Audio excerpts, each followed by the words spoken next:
ओलीजी बिरामी हुनुहुन्थ्यो र बिरामी भइसके पछाडि अब कतिखेर के हुन्छ भन्ने चाहिँ उहाँहरूलाई परिराखेको थियो र किन चाहिँ यो चाहिँ अन्तिम स्थितिमा चाहिँ यो गर्नु त सो त भोलि चाहिँ आफै त्यहाँ चाहिँ प्रधानमन्त्री हुन पाउने र अध्यक्ष पनि भइसके पछाडि त किन धेरै चाहिँ यहाँ चाहिँ माथापच्चिसी गरिराख्नु भन्ने चाहिँ प्रचण्डलाई त्यो पर्यो।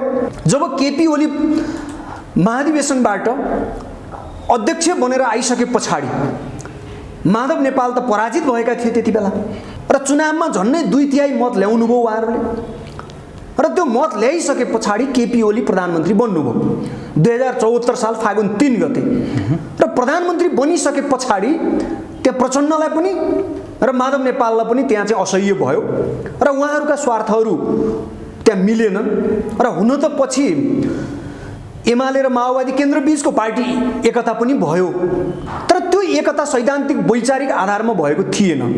त्यो एकता केवल स्वार्थको आधारमा भएको थियो। त्यहाँ ओलीको पनि स्वार्थ थियो।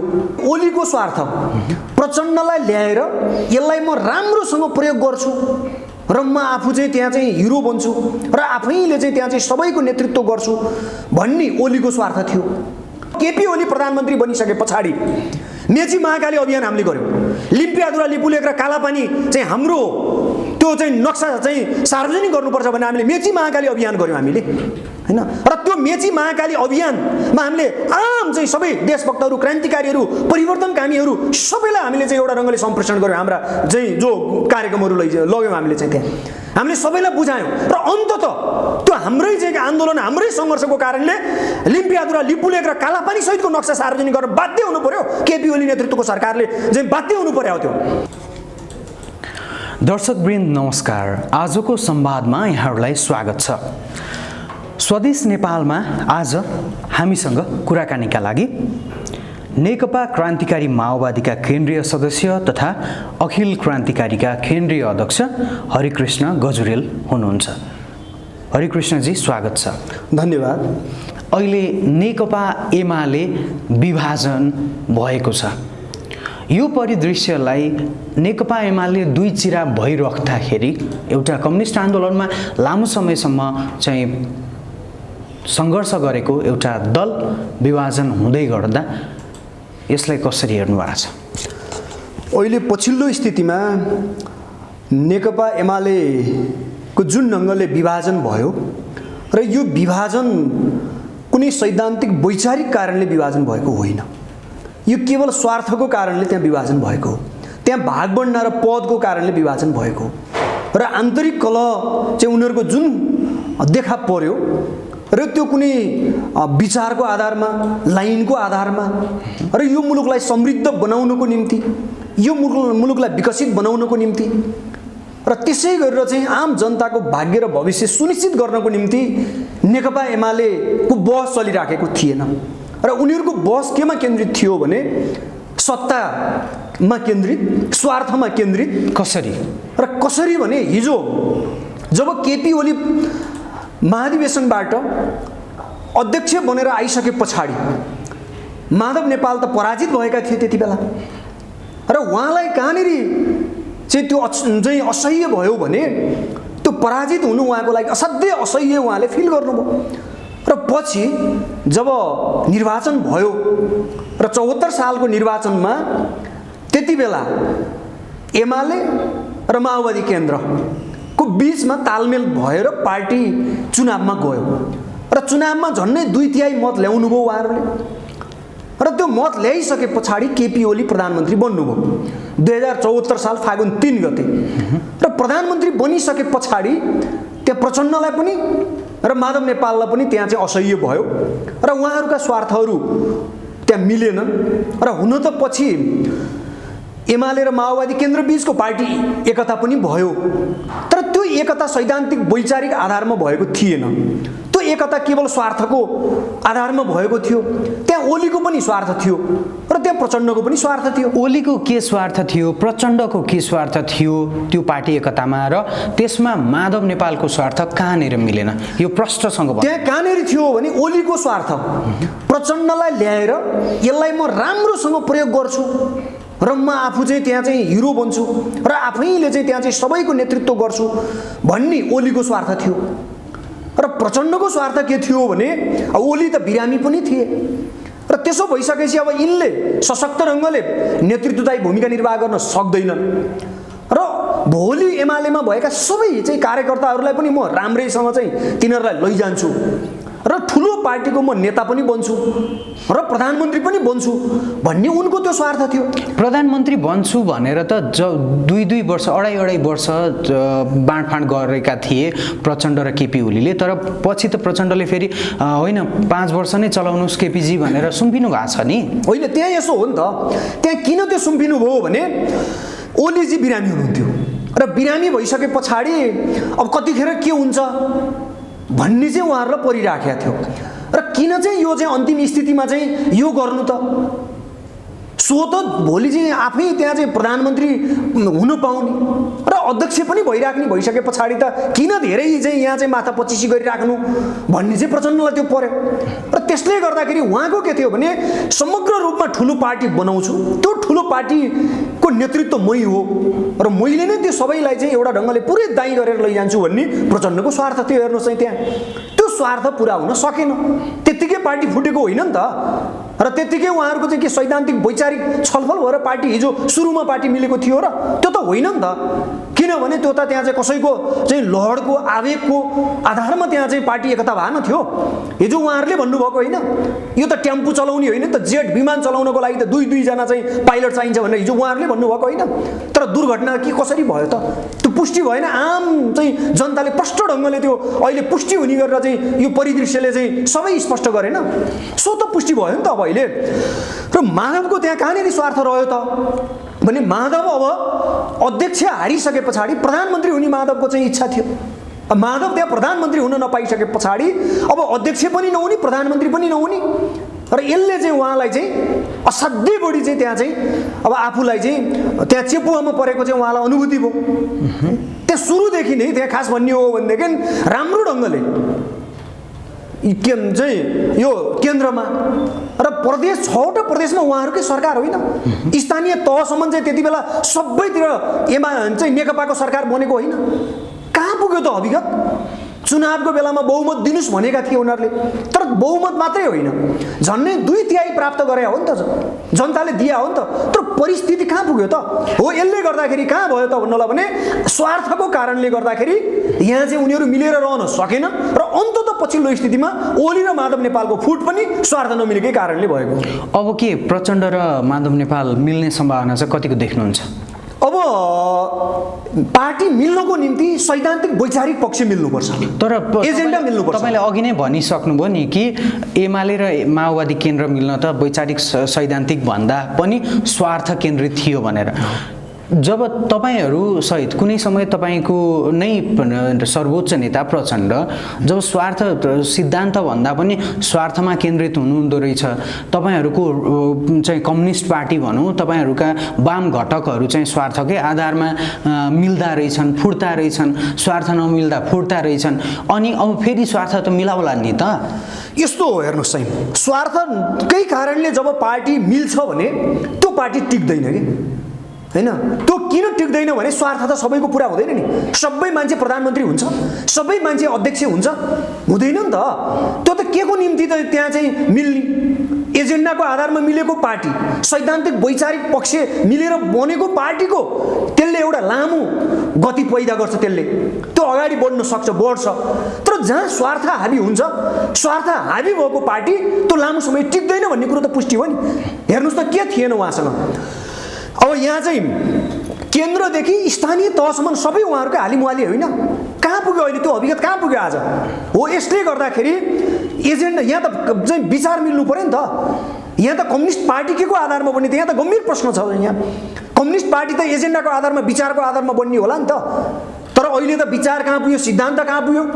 यहाँ त जब चुनावमा गइसके पछाडि त सबलाई चाहिँ चुनाव जित्ने, मन्त्री बन्ने, प्रधानमन्त्री बन्ने र चाहिँ आफ्ना लाभ चाहिँ त्यहाँ लाभको पदमा कसरी पुग्ने, आफ्ना मान्छेहरूलाई कसरी पुर्याउने भन्ने यही स्वार्थ केन्द्रित भयो होइन अहिले पछिल्लो स्थितिमा। हो, यसले गर्दाखेरि जनताको दुर्गति, देशको दुर्गति किन यो भइरहेको छ त?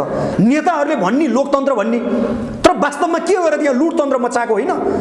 जब ओली प्रधानमन्त्री बनिसके पछाडि जनताले त अपेक्षा राखेका थिए नि त, ओलीले त त्यहाँ त्यति बेला भनेका थिए सुखी नेपाली समृद्ध नेपाल भनेर भनेका थिए नि त। कहाँ पुग्यो सुखी नेपाली समृद्ध नेपालको नारा? तुइन विस्थापित गर्ने भने होइन। 41 महिनासम्ममा कहाँ तुइन विस्थापित गर्नुभयो?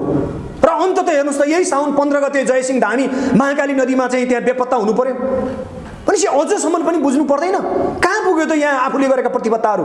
त्यो त के को निम्ति त भन्दा स्रोत र साधन कब्जा गर्ने, लुट्ने, खाने, जनताहरूलाई ढाँट्ने, यही होइन? केन्द्रको अधिकार चाहिँ स्थानीय तहमा पुर्याउनको निम्ति संहिता भने होइन? कहाँ पुग्यो आज परिस्थिति? खोइ त यति यो सबै परिदृश्य हुँदै गर्दा त तपाईँहरू त युवाहरू विद्यार्थीहरू त चुप लागेर बस्नु भएको छ नि त। खोइ तपाईँहरूको भूमिका कहाँ छ? होइन, हामी चुप लागेर बसेका छैनौँ, हामीले गरिराखेका छौँ। तर यहाँनिर कहाँ रहन्छ त भन्दा एउटा देखिने गरी ल मलाई यो केपी ओलीको सरकार बनिसकेपछि तपाईँहरूले गरेको एउटा काम देखाइदिनुहोस् त, जो चाहिँ जनताले अनुभूत गर्ने गरी त्यो आन्दोलनकै रूपमा होस् अथवा अरू कुनै रूपमा होस्, त्यो चाहिँ तपाईँ जस्तो युवाले गरेको एउटा काम मलाई। म एउटा मात्रै होइन, हामीले गरेको काम म के भन्छु भने जब केपी ओली प्रधानमन्त्री बनिसके पछाडि मेची महाकाली अभियान हामीले गर्यौँ। लिम्पियाधुरा लिपुलेक र कालापानी चाहिँ हाम्रो त्यो चाहिँ नक्सा चाहिँ सार्वजनिक गर्नुपर्छ भने हामीले मेची महाकाली अभियान गर्यौँ हामीले, होइन? र त्यो मेची महाकाली अभियानमा हामीले आम चाहिँ सबै देशभक्तहरू, क्रान्तिकारीहरू, परिवर्तनकामीहरू सबैलाई हामीले चाहिँ एउटा रङ्गले सम्प्रेषण गर्यौँ। हाम्रा चाहिँ जो कार्यक्रमहरू लग्यौँ हामीले चाहिँ त्यहाँ हामीले सबैलाई बुझायौँ। र अन्तत त्यो हाम्रै चाहिँ आन्दोलन, हाम्रै सङ्घर्षको कारणले लिम्पियाधुरा लिपुलेक र कालापानी सहितको नक्सा सार्वजनिक गर्न बाध्य हुनु पर्यो। केपी ओली नेतृत्वको सरकारले चाहिँ बाध्य हुनु पर्यो। त्यो चाहिँ भन्नलाई चाहिँ उनीहरूले चाहिँ सार्वजनिक गरे, केपी ओलीले गरे होला मान्छेलाई लाग्ने कुरा भयो।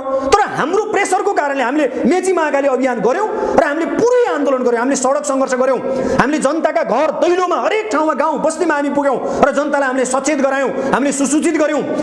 हाम्रो सीमा मिचिएको छ। लिम्पियाधुरा लिपुलेक र कालापानी नेपालको भूभाग हो र चाहिँ यो भूभाग समेटिएको चाहिँ नक्सा सार्वजनिक गर्नुपर्छ भनेर त्यो आन्दोलन कसले चलाएको? सुरुमा हामीले चलाएको होइन, इतिहास साक्षी जो त्यो आन्दोलन चलाएको त। र त्यसै गरी हामीले चाहिँ सडक सङ्घर्ष हामीले धेरै पटक गऱ्यौँ, महँगीको विरुद्ध, भ्रष्टाचारको विरुद्ध, यहाँ चाहिँ राज्य एमसिसीको विरुद्ध समग्र विषयलाई लिएर हामीले सङ्घर्षका कार्यक्रमहरूलाई हामीले गऱ्यौँ।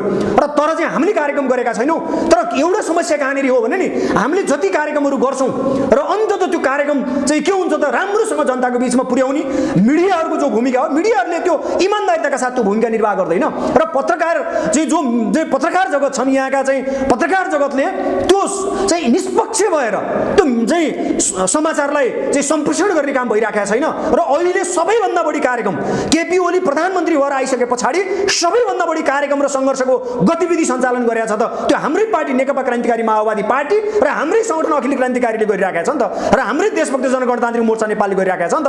त्यो सबै जग जाहेर छ। र त्यसै गरी अहिले राष्ट्रियताको सन्दर्भ, जनजीविकाको सन्दर्भ, चाहिँ तन्त्रको सन्दर्भ सबै विषयलाई लिएर सङ्घर्ष कसले सञ्चालन गरिरहेको छ? अरूले सञ्चालन गरिरहेका छ। अरूले त के गरिरहेका छ भने लुट्ने काम गरिरहेका छ, जनतालाई ढाँट्ने काम गरिरहेका छ। हो, त्यसले गर्दाखेरि त्यसको खबरदारी कसले गरिरहेका छ? हामीले गरिरहेका होइनौँ। तर फरक कहाँनिर रह्यो त भन्दा उहाँहरूका चाहिँ कामै नगरे पनि चाहिँ ती झिना मसिना कुरा पनि चाहिँ जनताको बिचमा सम्प्रेषण गरे, त्यो मिडियाहरूले पनि चाहिँ त्यहाँ त्यो भूमिका निर्वाह गरेका छन्। तर हाम्रा कुरा त मिडिया मार्फत पुगेका छैन नि त। तपाईँहरूले मिडियालाई विश्वास गर्नु भएन कि मिडियाले तपाईँहरूलाई विश्वास नगरेको? अब मिडिया हामी के भन्छौँ भनेदेखि नि मिडिया त के हुनु पर्यो, ब्यालेन्समा हुनु पर्यो नि, होइन? एउटा पक्षको चाहिँ उसले चाहिँ साइड लिएर काम गर्छ भने त्यो त पित पत्रकारिता हुन्छ नि। तर मिडियाले चाहिँ दुईटै पक्षको चाहिँ त्यसलाई चाहिँ ब्यालेन्स गरेर चाहिँ न्युज सम्प्रेषण गर्नुपर्ने होइन। तपाईँ अहिले पनि चाहिँ तपाईँ हामीले चाहिँ हेरौँ त मिडियामा ब्यालेन्स छ। हामीले गरेको सङ्घर्षको कार्यक्रमहरू यी चाहिँ बिग मिडियाहरूमा आइरहेका छन्, यो त छैन नि त। उनीहरूले सामान्य कार्यक्रम गरे भने पनि पुरै चाहिँ त्यहाँ चाहिँ गोरुको टाउको जस्तो चाहिँ अक्षर बनाएर चाहिँ उनीहरूले प्रकाशन गरिरहेका छन्। म भन्छु सबैभन्दा बढी विद्यार्थी सङ्गठनले कार्यक्रम गरेछ त अखिल क्रान्तिकारीले गरेका छन् छैन? त्रिभुवन विश्वविद्यालय सेवा आयोगमा चाहिँ 29 दिनसम्म चाहिँ अनसन रिले अनसन कसले गरे? हामीले गरे होइन, मेरै नेतृत्वमा अखिल क्रान्तिकारीले गरे हो नि त्यो। आज हेर्नुहोस् त त्यो मुद्दा ती चाहिँ त्यति बेलाका चाहिँ त्यो त्रिवी सेवा आयोगका अध्यक्ष चैतन्य शर्माहरू कहाँ छन्? आज मुद्दा खेपिरहेका छन्, होइन? त्यति बेला चाहिँ अरू नेभी सङ्घहरू कहाँ हुनुहुन्थ्यो? अनुराग सौवीहरू कहाँ हुनुहुन्थ्यो त्यति बेला? हो, त्यसले गर्दाखेरि हामीले कहाँनिर गरेका छैनौँ? महँगीको सन्दर्भलाई लिएर हामीले सङ्घर्षका कार्यक्रम गरेका छैनौँ कि? चाहिँ हामीले शिक्षा र स्वास्थ्य क्षेत्रमा भएका विकृति विसङ्गतिलाई लिएर हामीले सङ्घर्षका कार्यक्रम गरेका छैनौँ कि? राष्ट्रियताको सन्दर्भलाई लिएर हामीले सङ्घर्षका कार्यक्रम गरेका छैनौँ कि? सबै विषयलाई हामी सङ्घर्षको कार्यक्रमलाई हामीले अगाडि बढाइरहेका छौँ त। हामीले जति सङ्घर्ष कसले गरेका छ? यो कहाँनिर रह्यो त भन्दाखेरि जब मिडियामा आउँछ तब गर्यो भन्ने मान्छेलाई पर्ने, जब मिडियामा नदेखिसके पछाडि होइन गरेन कि के हो भन्ने अहिले मुलुकै हाम्रो एजेन्डामा हिँडिराखेको छ। आज चाहिँ परिस्थिति तपाईँ हामीले सबैले भोगिराखेका छौँ नि त। आज हेर्नुहोस् त गाउँ बस्ती दूर दराजको स्थिति कस्तो छ। आज चाहिँ मान्छे 4 रुपियाँको सिटामल खान मान्छे चाहिँ नपाएर मान्छे मरिराखेको स्थिति छ। आमाहरू सुत्केरी उठ्न सकेर आमाहरू मर्नु परेको स्थिति छ। ती साना नानी बाबुहरू चाहिँ आज कुपोषणको शिकार भइरहेका छन्। यसमा सरकार गम्भीर हुनु पर्दैन? आज पनि चाहिँ हाम्रा छोरी चेलीहरू, हाम्रा दिदी बहिनीहरू आज चाहिँ निर्वाध रूपमा चाहिँ आज स्कुल जान, आज चाहिँ आफ्ना चाहिँ काममा जान चाहिँ उनीहरू चाहिँ कति चाहिँ त्यहाँ समस्या पैदा भइरहेको छ। कतिखेर कहाँ हाम्रा दिदी बहिनीहरू बलात्कृत हुन्छन्, यो कसैलाई थाहा छ? यसमा सरकार गम्भीर छ? राज्य यसमा जवाबदेही छ? कहाँनिर छ राज्य? महँगी बढेको बढै छ, पेट्रोलियम पदार्थको मूल्य वृद्धि हप्तै पछि बढ्छ, यसमा सरकार जवाबदेही छ? आज मजदुरहरूको जीवन कहाँ छ? विद्यार्थीहरूको जीवन कहाँ छ? युवाहरूको जीवन कहाँ छ? आज युवाहरूको अवस्था के छ? खाडी मुलुक जानु परेको छ। हेर्नुहोस् न, त्यहाँबाट कफिनमा चाहिँ उनीहरू चाहिँ आज बाकसमा प्याक भएर आउनु परेको स्थिति छ है। यस्तो पीडा छ हेर्नुहोस्। अनि भन्न मुलुकको सुखी नेपाली समृद्ध नेपाल भन्ने, तर गर्ने बेला चाहिँ स्रोत र साधन बेच्ने, युवाहरूलाई विदेशमा पठाउने, अनि त्यहाँबाट आएको रेमिटेन्सले मुलुक धान्ने। यसरी मुलुकको विकास हुन्छ, समृद्धि हुन्छ। यो कुनै समय तपाईँ के नेता प्रचण्ड अहिले सरकारमा हुनुहुन्छ, गएर भन्नुहोस् न कम्तीमा पनि यस्तो छ है कमरेड प्रचण्ड, अहिले पार्टी अलग होला तर कम्तीमा पनि हाम्रा एजेन्डा यी हुन् भनेर तपाईँहरूले भन्नुभएको छैन? हामीले त हिजो त्यति बेलै जब 64 सालमा माओवादी सबैभन्दा ठुलो पार्टी बन्यो पहिलो संविधान सभा निर्वाचनमा, पहिलो संविधान सभा निर्वाचनबाट जब संविधान नबनिसके पछाडि षड्यन्त्रपूर्ण ढङ्गले चाहिँ जब संविधान सभा विघटन गर्ने काम भयो र त्यस पश्चात हामीले सुरुदेखि नै जनताको पक्षमा संविधान बनाउनुपर्छ भनेर हामीले त्यहाँ सङ्घर्ष गऱ्यौँ। पार्टीभित्रै हामीले चाहिँ निरन्तर सङ्घर्षलाई हामीले जारी राख्यौँ, तर पनि त्यो कुरै सुनवाई भएन। त्यति बेला प्रचण्डै अध्यक्ष हुनुहुन्थ्यो नि त। कुनै पनि कुराको सुनवाई नभइसकेपछि हामीले त्यो सङ्घर्षलाई एउटा चाहिँ सशक्त ढङ्गले अगाडि बढायौँ, तर पनि सुनवाई हुँदैन। र त्यसपछि हामीले त्यहाँ विद्रोह गर्न हामीले बाध्य भयौँ। 2069 साल असार 5 गते हामीले चाहिँ त्यहाँ चाहिँ मोहन वैद्य किरणको नेतृत्वमा चाहिँ हामीले त्यहाँबाट विद्रोह गऱ्यौँ। हेर्नुहोस् है। र त्यस पछाडि 70 सालमा फेरि चाहिँ संविधान सभाको निर्वाचन, दोस्रो संविधान सभाको एउटा नाटक मञ्चन गरियो। जब दलीय चाहिँ व्यवस्थामा सबै दलहरू फेलियर भएर चाहिँ त्यहाँ के गरियो त त्यति बेला बहालवाला प्रधान न्यायाधीशलाई चाहिँ मन्त्री परिषदको अध्यक्ष बनाएर चाहिँ संविधान सभाको दोस्रो संविधान सभाको निर्वाचन गराएको होइन। यो विदेशीहरूको डिजाइनमा गरेको होइन। यो प्रतिक्रियावादीहरूको यो चाहिँ दलाल राज्य चाहिँ सबै चाहिँ यो प्रतिक्रियावादी र विस्तारवादीहरू यो चाहिँ यो साम्राज्यवादीहरूको डिजाइनमा भएको होइन। यो त्यो त प्रश्न हो नि त। कोही पनि चाहिँ तपाईँको भन्नुहोस् त व्यवस्थापिका कार्यपालिका र न्यायपालिका त सेपरेसन हुनु पर्दैन? अनि एउटा चाहिँ शक्ति पृथकीकरणको सिद्धान्त अनुसार त त्यो त चाहिँ छुट्टै त हुनु पर्ला नि। तर एउटै मान्छे जो चाहिँ न्यायपालिकाको प्रमुख छ, जो चाहिँ प्रधान न्यायाधीश छ, उसैलाई चाहिँ कार्यपालिकाको प्रमुख बनाएर मन्त्री परिषदको अध्यक्ष बनाएर चाहिँ दोस्रो संविधान सभाको निर्वाचन गराएको होइन यहाँ हो। त्यस पछाडिको स्थिति के भयो त? संविधानले त्यो बेला चाहिँ बरु पार्टी फुट्याउनु भयो, प्रचण्डलाई सच्याउने तर्फ, प्रचण्डको विकल्पमा त्यहीँबाट अध्यक्ष छान्नेतर्फ त लाग्नु भएन नि त तपाईँहरू? होइन, हामीले त्यहाँ धेरै कोसिस गऱ्यौँ, धेरै मेहनत गऱ्यौँ, हामीले धेरै त्यहाँ चाहिँ सङ्घर्ष गऱ्यौँ। हेर्नुहोस् है। तर कहाँनिर भयो त भन्दाखेरि जब पार्टीको मूल नेतृत्व, जो चाहिँ क्रान्तिको नायक भनेको मान्छे, जो प्रतिक्रान्तिको चाहिँ नायक बन्छ, क्रान्तिको खलनायकमा बदलिन्छ भने अब त्यहाँ के गर्नुहुन्छ? जब जुन आमाले, तपाईँको एउटा कुरा के हुन्छ भने आमाले बच्चाको संरक्षण गर्नेको दायित्व सट्टा त्यो आमाले नै आफ्नो बच्चा चाहिँ घाँटी रेटेर मार्छ भन्दैन, अब तपाईँको के हुन्छ चाहिँ? तपाईँलाई भन्नुहोस् त, म एउटा तपाईँलाई उदाहरण जोड्न चाहन्छु। जब चाहिँ कुखुरालाई त्यहाँ चाहिँ अन्डा चाहिँ तपाईँको दिइराखेको ठाउँमा जब त्यो अन्डा चल्न कोरल्नको लागि चाहिँ अन्डा दिएको छ हो, त्यहाँ बाहिरी पक्षबाट त्यहाँ चाहिँ अरू बिरालोहरूबाट, स्यालबाट, त्यहाँ अरू चाहिँ जनावरबाट त्यो बचाउनु भयो, बाहिरबाट बच्छ त। जब आफ्नै माउले चाहिँ त्यो अन्डा चाहिँ फोरेर चाहिँ त्यो ध्वस्त गर्छ भने अब के गर्ने त? जब प्रचण्ड मूल नेतृत्व होइन, जब प्रचण्डै चाहिँ जब क्रान्तिको चाहिँ उनी नायक भनेको चाहिँ खलनायकमा बदलिन्छन्, प्रतिक्रान्तिको चाहिँ उनी नायक बन्छन् भने अब तपाईँ के गर्नुहुन्छ त? त्यहाँ विद्रोह नगरिकन अर्को उपाय छ? त्यहाँ त क्रान्तिकारीहरू त विद्रोह गर्छन् नि त। त्यो विद्रोह गर्ने त अधिकार हो नि त। हिजो 10 वर्षको जनयुद्ध गर्दाखेरिको प्रति चाहिँ त्यति बेला खाएको कसम के थियो? जबसम्म हाम्रो शरीरमा एक थोपा रगत र एक मुठी सास रहन्जेलसम्म हामी सङ्घर्ष गर्छौँ भने होइन, हामी युद्धलाई निरन्तर अगाडि बढाउँछौँ भने होइन। कहाँ पुग्यो ती चाहिँ त्यहाँ आज चाहिँ तपाईँ भन्नुहोस् त 14,000 भन्दा बढीको रगत भएको छ। कहाँ पुग्यो ती शहीद परिवारहरूको बिजोग? आज चाहिँ जुन अवस्था छ शहीद परिवारहरूको विषयमा उनीहरू गम्भीर हुनु पर्दैन? आज पनि ती बेपत्ताहरू खोइ कहाँ छन्? अहिलेसम्म बेपत्ता छानबिन चाहिँ खोइ त आज ती बेपत्ता चाहिँ हाम्रा चाहिँ जनयुद्धका बेपत्ता साथीहरू कहाँ हुनुहुन्छ त अहिलेसम्म पनि? खोइ त उहाँहरूको चाहिँ अहिलेसम्म सार्वजनिक हुन सकेको छ? यो त छैन नि त। र त्यसै गरेर चाहिँ यहाँ चाहिँ सबै प्रकारका चाहिँ यो दलाल प्रतिक्रियावादी राज्य व्यवस्थालाई ध्वस्त गर्ने, जनताको राज्य व्यवस्था स्थापित गर्ने भने होइन, जनतालाई अधिकार सम्पन्न गराउने भने होइन। आज कहाँ अधिकार सम्पन्न भयो जनता? हेर्नुहोस् त, जनताले अधिकार पाए राज्यबाट। अब यस्तो भइसके पछाडि अब के हुन्छ त चिज हो? त्यसो भइसकेपछि विद्रोह गर्नुभन्दा अर्को के विकल्प हुन्छ? अब हेर्नुहोस्, तपाईँहरूले पार्टी फुटाउनु भयो, अहिले त चिरा छ, कतै मोहन वैद्य किरण हुनुहुन्छ, कतै नेत्रविक्रम चन्द हुनुहुन्छ, उता बाबुराम भट्टराई चाहिँ मधेसमा चाहिँ सहारा खोज्दै पुग्नु भएको छ। तपाईँहरूको त बिजोग छ नि त यो। हेर्नुहोस् त, सम्झेर ल्याउँदा मनमा कता कता चसक्क हुँदैन? होइन, यस्तो हुन्छ। अब बिजोग भन्दा पनि के हो त भन्दाखेरि पार्टी हो, पार्टी हरेक प्रकारका मान्छेहरू त्यहाँ हुन्छ। र एउटा कुरो के हो त भन्नु होला भनेदेखि जब त्यहाँ स्वार्थ हावी भयो र प्रचण्ड र बाबुरामहरूले जब बेइमानी गरे, जब विश्वासघात गरे, त्यसपछि हेर्नुहोस् अब कतिपय सन्दर्भमा तपाईँको चाहिँ त्यहाँ प्रतिक्रियावादीहरू, विदेशी सामन्तवादी साम्राज्यवादीहरू सबै लागे, सबैको गठजोडमा चाहिँ त्यहाँ त्यो खालको स्थिति पैदा भयो। त्यसले गर्दा अब क्रान्तिकारीहरू एकताबद्ध हुन्छन्, क्रान्तिकारीहरू ध्रुवीकृत हुन्छन्। सबै क्रान्तिकारीहरू, सबै देशभक्तहरूलाई हामी एकताबद्ध गर्छौँ, आन्दोलनको मूल प्रवाहमा समाहित गर्छौँ र नेपालमा नयाँ जनवादी क्रान्ति सम्पन्न गर्छौँ। किनभने जहाँ र जति बेलासम्म अन्याय, अत्याचार, विभेद, विकृति, विसङ्गति र शोषण, दमन रहिरहन्छ र तहाँ र त्यति बेलासम्म क्रान्ति कसैले रोकिनेवाला छैन। क्रान्ति सम्भव छ, हुन्छ। नेपालमा क्रान्तिको अर्को कुनै विकल्प छैन। नेपालमा क्रान्ति हुन्छ, किनकि नेपालमा अहिले पनि हेर्नुहोस् त स्थिति कति जटिल छ, कति गम्भीर छ। आज मान्छेको जीवन कति कोलाहल बन्दै गइरहेको छ, मान्छेको चाहिँ आज गाँसबासको स्थिति कति जटिल बन्दै गइरहेको छ। अब बाँच्न सक्छ मान्छे? यही अवस्थामा मान्छे टिक्न सक्छ? यसै गरी चाहिँ आज भिख मागेको भरमा देश बन्छ। आज हाम्रो वैदेशिक ऋण कति पुगेको छ? हाम्रो चाहिँ तपाईँको चाहिँ आफ्नो देशको बजेटभन्दा पनि वैदेशिक ऋण बढी छ। आज हाम्रो थाप्लोमा 57,000 भन्दा बढी हाम्रो थाप्लोमा आज ऋणको भार आइपुगेको छ। अब भन्नुहोस् त मुलुकको विकास यसै गरी हुन्छ? आज हाम्रा चाहिँ युवाहरू बाहिर गएर चाहिँ त्यहाँ चाहिँ विदेशी भूमिमा चाहिँ जुन जङ्गलले काम गर्नु परिरहेका स्थिति छ, यसरी मुलुकको विकास हुन्छ? रेमिटेन्स लिएर आफ्नो स्वार्थ पुरा गर्ने, योभन्दा अरू काम के भयो? हेर्नुहोस् त, आज गाउँ गाउँमा चाहिँ तपाईँको सिंहदरबारको अधिकार गाउँ गाउँ भने होइन, सिंहदरबारको भ्रष्टाचार गाउँ गाउँ पुगेको छ नि। योभन्दा अरू के पुगेको छ? हो, यसले गर्दाखेरि हामीले त व्यवस्था बदल्न खोजेका थियौँ नि त। यो दलाल प्रतिक्रियावादी राज्य व्यवस्थालाई ध्वंस गर्दै जनताको नयाँ जनवादी राज्य व्यवस्था स्थापना गर्नुपर्छ भन्ने हामी लड्या हो नि त। त्यसले गर्दा हामी के चाहन्छौँ भने जनताको राज्य व्यवस्था स्थापित भएको छैन, जनताको राज्य व्यवस्था ल्याउन जरुरी छ।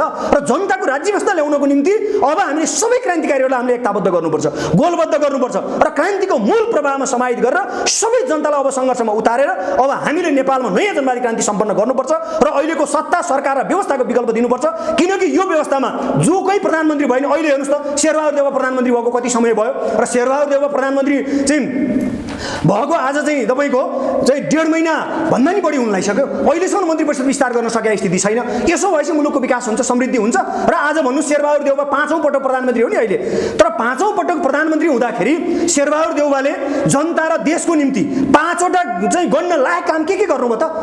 यो त मैले भन्न खोजेको कुरो के हो भने मान्छेलाई एउटा भ्रम थियो, हिजो चाहिँ अब केपी ओलीले गरेनन्, अब शेरबहादुर देउवाले गर्छन् कि, मान्छेलाई एउटा भ्रम थियो। तर यो व्यवस्थामा जो कोही व्यक्ति प्रधानमन्त्री भए पनि तर केही पनि हुनेवाला छैन, किनकि यो व्यवस्था नै खराब छ। यो व्यवस्था के छ भने दलाल प्रतिक्रियावादीहरूलाई संरक्षण गर्ने व्यवस्था छ, तिनै चाहिँ शोषक सामन्तहरूलाई संरक्षण गर्ने व्यवस्था छ।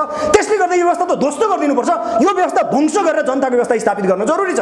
त्यसको लागि अब हामीले क्रान्तिको महान अभियानलाई हामीले अगाडि बढाउन जरुरी छ। हामी अगाडि बढाउँछौँ र हामी क्रान्तिलाई एउटा सार्थक निष्कर्षमा पुर्याउँछौँ र अहिले उत्पीडनमा परेका, शोषणमा परेका, अन्याय, अत्याचार र दमनमा परेका सबै नेपाली जनतालाई अब त्यहाँबाट हामीले मुक्त गर्छौँ, अधिकार सम्पन्न गराउँछौँ। जनता आन्दोलनको लागि तयार भइसकेका छन्। अब जनता सडक सङ्घर्षमा आउन जनता तयार भएर बसिरहेका छन्। हो, यसले गर्दाखेरि त्यसको सशक्त नेतृत्व गर्न चाहिँ अब हामी तयार छौँ, हामी प्रतिबद्ध छौँ र हामी सक्षम छौँ, हामी गर्छौँ। यसका लागि तपाईहरू कुन कुन पार्टीसँग, अघि भन्नुभयो नि क्रान्तिकारी घटकहरूको एकता हुन्छ भन्नुभयो, यसको सङ्केत के विप्लवहरू सहितको एकता तपाईँले भन्न खोज्नु भएको? के हुन्छ भन्नु होला भनेदेखि नि, अब जस्तो अहिले तपाईँको त्यही माधव नेपालभित्र, प्रचण्डभित्र, केपी ओलीभित्र पनि सबै नराम्रा मान्छे मात्रै, सबै प्रतिक्रियावादी मात्रै छैनन्। त्यहाँ क्रान्तिकारी मान्छेहरू छन्, त्यहाँ देशभक्तहरू छन् र त्यहाँ साँच्चै परिवर्तनका, क्रान्तिका पक्षपातीहरू छन् र हामी सबैलाई क्रान्तिको मूल प्रवाहमा हामी समाहित गर्छौँ। त्यहाँभित्रबाट नै आउँछन् मान्छेहरू, आउन तयार छन्। हामीलाई भनिराखेका छन् अब संसदीय व्यवस्था फेल भयो, अब भन्ने चाहिँ एमाले केही गर्नेवाला छैन, अब माओवादी केन्द्रबाट केही हुनेवाला छैन, अब क्रान्ति हुँदैन भनेर उनीहरूले भनिराखेका छन्। धेरै साथीहरूसँग हाम्रो छलफल हुन्छ, हाम्रो भेटघाट हुन्छ, उहाँहरूले भन्नुहुन्छ अब क्रान्तिको नेतृत्व तपाईँहरूले गर्नु पर्यो, हामी तयार छौँ। किनकि अब यहाँबाट हुँदैन भन्ने उहाँहरूले भनिराख्नु भएको छ। हामी त उहाँहरूलाई ल्याउन हामी उहाँहरूलाई ल्याउने तयारीमा हामी छौँ र त्यहाँबाट धेरै मान्छेहरू आउनेवाला छन्, धेरै मान्छेहरू विद्रोह गरेर हामीतिर आउनेवाला छन् र सबै क्रान्तिकारीहरूलाई हामी एकताबद्ध गर्छौँ। हामी सबै क्रान्तिकारीहरूलाई हामी चाहिँ आन्दोलनको मूल प्रवाहमा समाहित गर्छौँ र उनीहरूलाई हामीले चाहिँ एउटा ढङ्गले सबैलाई चाहिँ समाहित गरेर हामी सङ्घर्षलाई हामी अगाडि बढाउँछौँ। किनकि हेर्नुहोस्, अब क्रान्तिकारीहरू एकताबद्ध नभए सुखै छैन र त्यसको नेतृत्व हामीले गर्छौँ। किनकि सबै देशभक्तहरू, सबै क्रान्तिकारीहरूलाई हामीले ल्याउँछौँ, हामी छलफल गर्छौँ र अहिलेको सत्ता, अहिलेको सरकार र अहिलेको व्यवस्थाको विकल्प हामी दिन्छौँ। जनताको जनवादी व्यवस्था हामी दिन्छौँ र जनताको व्यवस्था हामी स्थापित गर्छौँ। प्रचण्डले संसदीय व्यवस्था मुर्दाबाद, पुँजीवादी व्यवस्था मुर्दाबाद भनेर नयाँ आह्वान गर्नुभयो भने अब फेरि उहाँहरूसँग चाहिँ कार्यगत एकताको र मोर्चाबन्दीको सम्भावना छ कि छैन?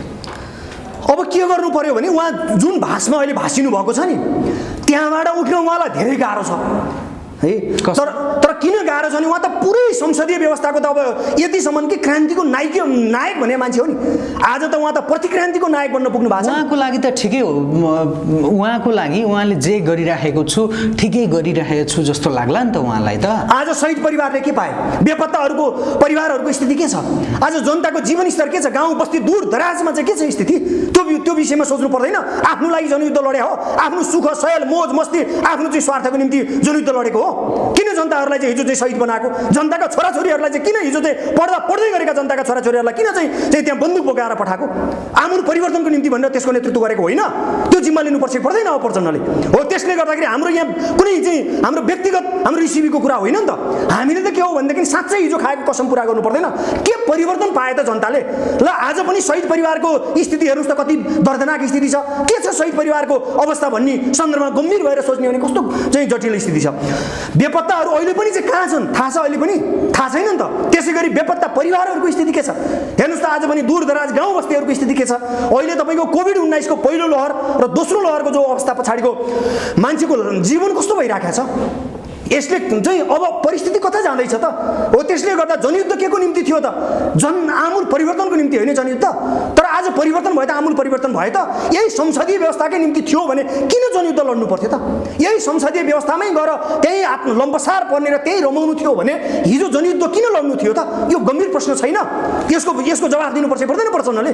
सबैले यसको जवाफ दिनुपर्छ पर्दैन त? अब यो व्यवस्था हेर्नुहोस् त, साँच्चै भन्यो भने खसीको टाउको झुन्ड्याएर कुकुरको मासु बेच्ने थलो हो भने होइन संसदीय व्यवस्था? आज त पुष्टि भयो कि भएन? तपाईँको भन्न के भनिन्छ? लोकतन्त्र भनिन्छ, तर गर्न के गरिन्छ? लुटतन्त्र गरिन्छ। होइन, लुट्ने भन्न काम के हुन्छ आज जनतालाई? तपाईँको सिंहदरबारको अधिकार गाउँ गाउँ भनेको छ, त्यहाँ चाहिँ तपाईँको कुखुराको भालेको पनि कर, खसीको बोकाको पनि कर, गाईको बाछाको पनि कर, यस्तो पनि हुन्छ तपाईँको चाहिँ? कति ठाउँमा कर तिर्ने उनीहरूले चाहिँ? स्थानीय तहमा पनि तिर्नु पर्यो, प्रदेशमा पनि तिर्नु पर्ने, केन्द्रमा कति ठाउँमा कर तिर्ने हो? जनताको जीवन हेर्नुहोस् त आज चाहिँ, आज कहाँ पुगेछ जनताको जीवन? यस्तो कति जटिल र दर्दनाक बन्दै गइरहेको छ। यो विषयमा जिम्मेवार हुनु पर्दैन? हाम्रो कुनै व्यक्तिगत रिसिभीको कुरा होइन क्या, तर जनताको जीवनमा परिवर्तन हुनु पर्यो नि त। देशको मुहार फेरिनु पर्दैन? आज युवा नौजवानहरूलाई स्वदेशमै रोजगारीको व्यवस्था सिर्जना गर्नु पर्दैन? हामीसँग भएको जल जङ्गल जमिन जडीबुटी जनशक्तिको यसको भरमर मकदुर उपयोग गर्नुपर्छ पर्दैन त?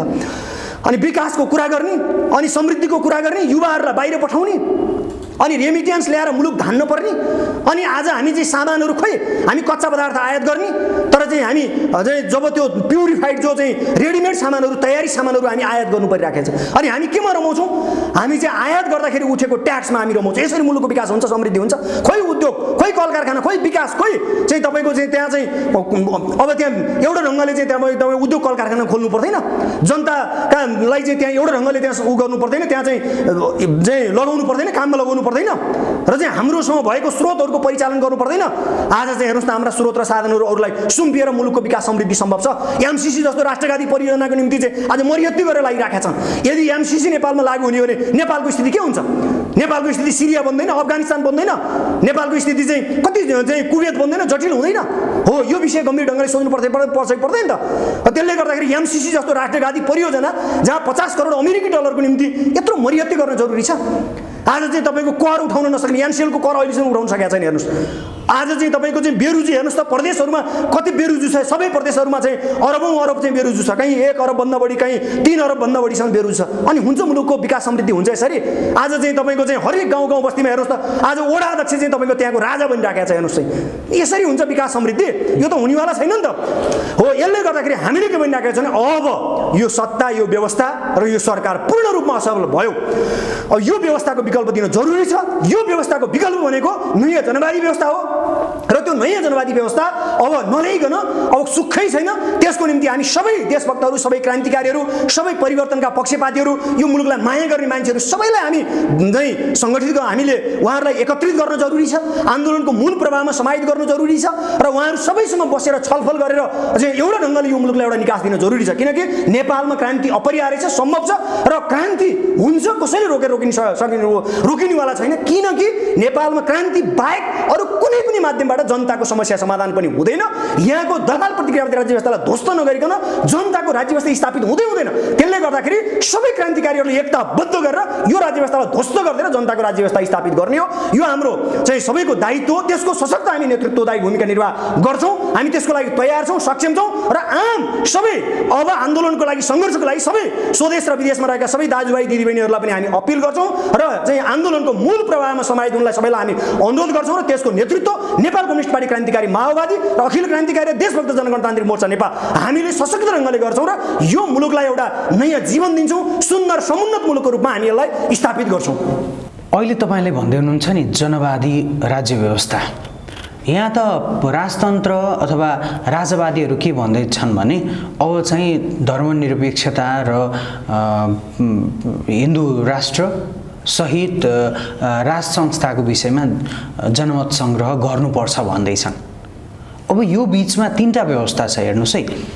एउटा राजतन्त्र केही समय अगाडि गएको, दोस्रो अहिलेको संसदीय व्यवस्था र तेस्रो तपाईँले वकालत गरिरहेको जनवादी व्यवस्था। भरे जनवादी व्यवस्थाको कुरा गर्दै गर्दा चाहिँ राजतन्त्र आउने सम्भावनातिर देश गयो भने के हुन्छ? एउटा कुरो कहाँनेरि छ भने नि, जस्तो अब राज संस्था फेरि फर्किन्छ भन्नु यो सम्भव छैन। किनकि अब कहिले पनि एउटा कुरा हामीले बुझ्नुपर्ने कुरो के हुन्छ भने इतिहासमा जहिले पनि अग्रगमन खोज्छ क्या जनताले, पश्चगमनमा जनता जाँदैन। हेर्नुहोस् यो एकदम यथार्थ कुरा हो। धर्मनिरपेक्षता, नेपाल त बहुजाति बहुभाषी बहुसंस्कृति भन्ने त हामीले सबैले बुझेका छौँ नि त। त्यसो हुँदाखेरि त यहाँ त के भने धर्म त अब त्यहाँ त कसले के धर्म मान्छ उसको स्वतन्त्रताको कुरा रह्यो र त्यसले गर्दाखेरि जनता त जहिले पनि चाहिँ परिवर्तनको पक्षमा हुन्छन् र यो हुँदाखेरि नेपालमा राजतन्त्र आउँछ यो त सम्भव छैन, यो आउँदैन। हेर्नुहोस् होला नि कसैले भन्ने कुरा त त्यो एउटा पाटो रहला। र अहिलेको लोकतान्त्रिक गणतन्त्र भन्दा त मान्छे अगाडि बढ्न चाहन्छ नि त। लोकतान्त्रिक गणतन्त्र त ले मुलुकको विकास समृद्धि दिन सकेन भने अब राजतन्त्र 240 वर्ष थियो त राजतन्त्र के भयो त? 240 वर्षको अवस्थामा जनताको यो मुलुकको स्थिति कहाँ पुग्यो त? त्यो त जग जाहेरै छ त। आज हेर्नुहोस् त तपाईँको चाहिँ हामीले चाहिँ प्रश्न त हामीले देख्यौँ नि त, हामीले भोग्यौँ नि त राजतन्त्र, तपाईँ हामीले भोग्यौँ नि त। तर अन्त्यमा यो विषय लामो बहसको विषय हुनसक्छ। अन्त्यमा माओवादी जनयुद्ध अहिले तितर बितर तहस नहस त्यसका जनयुद्धले उठाएका जति पनि मूलभूत मागहरू थिए ती सबै एक किसिमले ध्वस्त हुनुमा को कति जिम्मेवार थिए? अब जस्तो व्यक्तिगत रूपमा नै भनिदिनुहोस्, प्रचण्ड, बाबुराम भट्टराई, मोहन वैद्य किरण, नेत्रविक्रम चन्द विप्लव, यी 4 जना नेताहरूको लाई तपाईँ कसरी व्यक्तिगत रूपमा कसरी चाहिँ उहाँहरूको भूमिकाको विषयमा टिप्पणी गर्नुहुन्छ?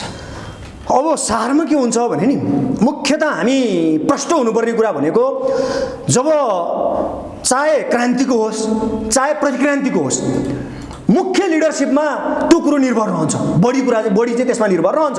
हिजो जनयुद्धको नेतृत्व त प्रचण्ड थिए नि त, त्यसको सबैभन्दा बढी हिस्सा त प्रचण्डले वहन गर्नुपर्छ नि त। हो त्यसो हुँदाखेरि मैले किनभने व्यक्तिगत रूपमा कोही कसैप्रतिको हाम्रो आग्रह पूर्वाग्रहको कुरो भएन, तर एजेन्डाको कुरा हो नि त। र मुख्य धोका दिने सन्दर्भमा त्यो गद्दारी गर्ने सन्दर्भ त प्रचण्डकै हात छ त। यसो भएको हुँदाखेरि त त्यो त सबै जगजाहेर छ, सबै प्रश्न छ। र त्यसले गर्दाखेरि चाहिँ अब हाम्रो सन्दर्भमा कुरा गर्ने हो भने त जब प्रचण्डले बेइमानी गद्दारी र जनयुद्धप्रति नै घात गरिसके पछाडि त्यो विद्रोह गरेको हो हामीले। जनताको हिजो चाहिँ जनयुद्ध गर्दाखेरिको खाएको कसम जुन थियो त्यो कसमलाई पुरा गर्नुपर्छ भने हामीले विद्रोह गरेर 2069 साल असार 5 गते मोहन वैद्य किरणको नेतृत्वमा हामीले नेपाल कम्युनिस्ट पार्टी ड्यास माओवादी हामीले बनाएको हो र अहिले हामी नेकपा क्रान्तिकारी माओवादी चाहिँ अब मा छौँ र त्यसो हुँदाखेरि चाहिँ अब हामीले क्रमशः त्यहाँबाट फेरि 2072 सालमा पार्टी एकता भयो र त्यसपछि हामीले नेकपा क्रान्तिकारी माओवादी पार्टी बनायौँ र त्यसले गर्दा अब मुख्य हिस्सेदार भनेको मुख्य चाहिँ नेतृत्व जो उहिले हुन्छ र यसो भएको हुँदाखेरि अब अहिले कहाँनिर हो त भन्दाखेरि फेरि एजेन्डाले निर्धारण गर्छ हेर्नुहोस् है र एजेन्डा कहाँ छ त भन्दाखेरि अहिले चाहिँ जनताले खोजिराखेको भनेको आमूल परिवर्तन हो नि त जनताले खोजिराखेको भनेको जनताको राज्य व्यवस्था चाहिँ खोजिराखेको हो नि त त्यसले गर्दाखेरि अब यो मूल नेतृत्वहरूको जब त्यति बेला मूल नेतृत्व प्रचण्ड थिए र उनको बेइमानी बदमासी त भयो नै र अहिलेको सन्दर्भमा हेर्दाखेरि अब हामीले के हो त भन्दा फेरि क्रान्ति जसरी चाहिँ छेद विच्छेद भएर जो विभाजित भएको स्थितिमा छ तर यसलाई हामीले चाहिँ क्रान्तिकारीहरूले सबै क्रान्तिकारी पङ्क्तिलाई एकताबद्ध गर्दै सबै क्रान्तिकारी पङ्क्ति अब चाहिँ लिडरसिपैहरू आउँछन् त त्यो म भन्दिनँ तर त्यहाँका धेरै साथीहरू आउन तयार छन् प्रतिबद्ध छन् उहाँले भनिराखेका छन् अब तपाईँहरूले सशक्त रङ्गले अगाडि बढाउन जरुरी छ हामी आउन तयार छौँ भनेर भनिराख्नु भएको छ त्यसो हुँदाखेरि सबै क्रान्तिकारीहरूलाई हामी एकताबद्ध गर्छौँ हामी अपिल गर्छौँ हामी आह्वान गर्छौँ र चाहिँ सबै क्रान्तिकारीहरूलाई एकताबद्ध गरेर नेपालमा क्रान्तिलाई हामी अगाडि बढाउँछौँ किनकि क्रान्ति बाहेक अरू कुनै पनि माध्यमबाट यो मुलुकको न विकास सम्भव छ न समृद्धि सम्भव छ न जनताको अधिकार सम्भव छ यो सम्भव छैन र एउटै विकल्प भनेको आमूल परिवर्तनको निम्ति नेपालमा जनताको बल सशस्त्र सङ्घर्षबाट नेपालमा चाहिँ नयाँ जनवादी क्रान्ति सम्पन्न गर्न जरुरी छ यो सम्पन्नले मात्रै अहिलेको दलाल प्रतिक्रियावादी राज्य व्यवस्था ध्वस्त हुन्छ र जनताको राज्य व्यवस्था स्थापित हुन्छ र जब जनताको राज्य व्यवस्था स्थापित हुन्छ त्यहाँ सबै प्रकारका शोषण दमन अन्याय अत्याचार विभेद विकृति विसङ्गति अन्त्य हुन्छ र जनताको अधिकार सुनिश्चित हुन्छ हो त्यसले गर्दाखेरि सबै क्रान्तिकारीहरू देशभक्तहरूलाई पनि हामीले आन्दोलनको एउटा मूल प्रवाहमा उहाँहरूलाई एक चाहिँ जोडेर हामी अगाडि बढ्छौँ र नेपालमा अब यो मक्किसकेको दलाल प्रतिक्रियावादी संसदीय राज्य व्यवस्थालाई अब एकचोटि हामीले चाहिँ राम्रैसँग धक्का दियौँ भने यो ध्वस्त हुन्छ र हामीले ध्वस्त गर्न जरुरी छ हामी यसलाई ध्वस्त गर्छौँ र जनताको राज्य व्यवस्था हामी स्थापित गर्छौँ र आम जनतालाई अब हामी सङ्गठित गर्दै आम जनतालाई सङ्घर्षमा उतार्दै आन्दोलनको मूल प्रवाहमा हामीले चाहिँ उहाँहरूलाई ल्याएर हामी नेपालमा नयाँ ढङ्गको जनताको राज्य व्यवस्था हामी स्थापित गर्छौँ र त्यहाँ सबै जनताको अधिकार सुनिश्चित गर्छौँ र जनतालाई त्यहाँ चाहिँ राज्यको एउटा मूल हिस्सामा हामी पुर्याउने काम गर्छौँ र धेरैभन्दा धेरै अधिकार हामी जनतालाई कसरी पुर्याउने भन्ने सन्दर्भमा हामी प्रतिबद्ध छौँ र हामी त्यो पुर्याउँछौँ त्यसको लागि हामी निरन्तर हामी सङ्घर्षरत छौँ र हामी लागिराखेका छौँ हामी लाग्छौँ र हामी त्यसको लागि हामी तयार छौँ सक्षम छौँ र हामी त्यसको नेतृत्व गर्छौँ हस् महत्त्वपूर्ण विचार राखिदिनु भयो तपाईँलाई धेरै धेरै धन्यवाद हस् आज हाम्रो पार्टी नेपाल कम्युनिस्ट पार्टी क्रान्तिकारी माओवादी